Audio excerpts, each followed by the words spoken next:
Hi guys, just a quick video. I just wanted to let you all know that I have converted to communism. Although the truth is, I think I've always been a communist. It's just that I didn't really know that I fitted the real definition. I remember I had this teacher, Mr. Breen, back in grade 10. I actually really liked Mr. Breen, but he gave a definition of socialism, Marxism and communism, and in a way he was correct about socialism, but socialism is a very flexible term. It's kind of hard to be wrong, but he was wrong about the other two. First of all, all Marxists are communists, so you can't really say Marxists are slightly less left than communists. I mean, some communists are not Marxists, but yeah, anyway. These are some books that I bought. This is the Communist Manifesto. It's probably the first one you should read, or you could read this one first. Some say this is not very approachable. I didn't find it too bad, but this is definitely a good book by Ernst Mandel, Belgian guy.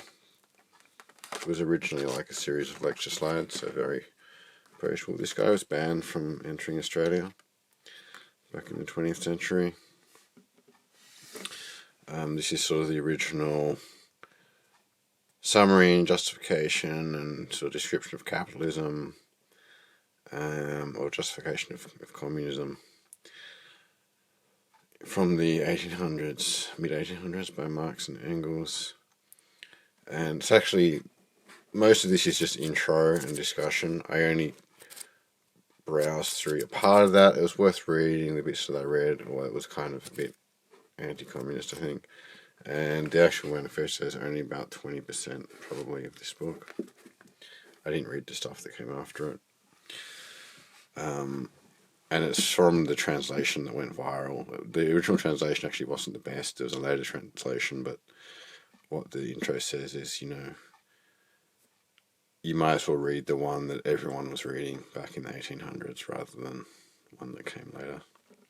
I would actually like to read the correct one because there are a few passages in there. I say it's very approachable. There are a few passages where you read it like 6 times, trying to work out exactly what it means. But anyway, I think Engels is the clearer writer of the two. This one is by Hapal Bra, who died just a few weeks ago. He founded the Communist Party in the UK. Very smart guy. And for about half of this, it's just starting to make the same points over and over, but I'll try and finish it one day. And yeah, answered a lot of, I don't know, I should say questions, but it took me from being pretty clueless about China to now having a fair idea of the modern history, I suppose, albeit through a communist lens. The author's quite critical of the direction China took after Mao died. Would have helped if I'd known who some of the characters were, like Zhao and Lei and Deng and one or two others, because you read these Chinese names that they're just sort of weird syllables that you don't really, you sort of almost don't remember them as you go, and you gotta sort of learn as you go. I read a couple of articles online about some of the people, and that really helped put it in context. But it is a very, very good book, very educational. Highly recommend it. I feel like you can't really open your mouth about China or Chinese communism if you don't know the kind of stuff this book covers. Marxism and National Question. I've just read passages from this. This is by Stalin. Stalin's very readable, more readable than some of the other guys, but still very intellectually powerful message there. His definition of a nation is quite interesting. Australia actually doesn't fit the definition of a nation. Either did Russia, by the way, for different reasons, which you can learn about if you pick that up. I haven't read this one. I just bought it. I think it's by Hapal Bra as well.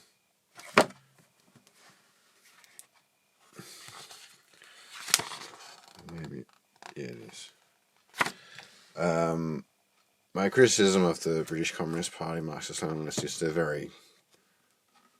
got no criticism of immigration at all, despite everything. I think they're being dogmatic about it. I think they expect, this surge of immigrants to join their party and overthrow the ruling class. That's a bit fantastic, but anyway, that's just to try and maybe get the counter view to my own views. I haven't read it yet. Reform Revolution, I only just got this from a different site. I haven't read that yet either.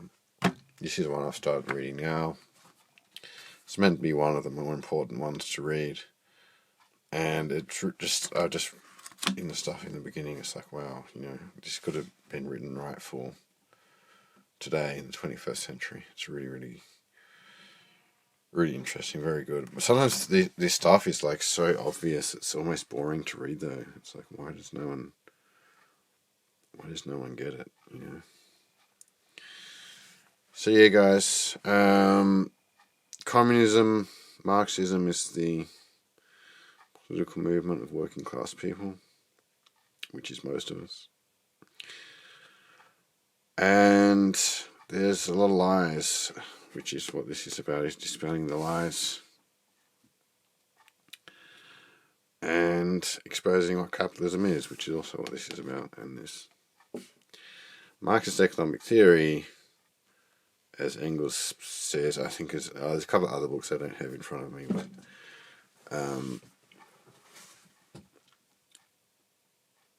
it has no morality built into it. It's just describing reality, and capitalism wouldn't work if Marx's theory of capital was wrong. That's what upsets the critics of Marxism, so that's why they have to lie about it. What was I going to say on that?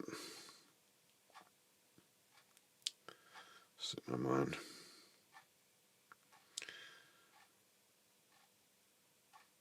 Anyway, guys, yeah, communism is the only real threat to the scum that run the world, the Western world, the capitalist world, the imperialist world.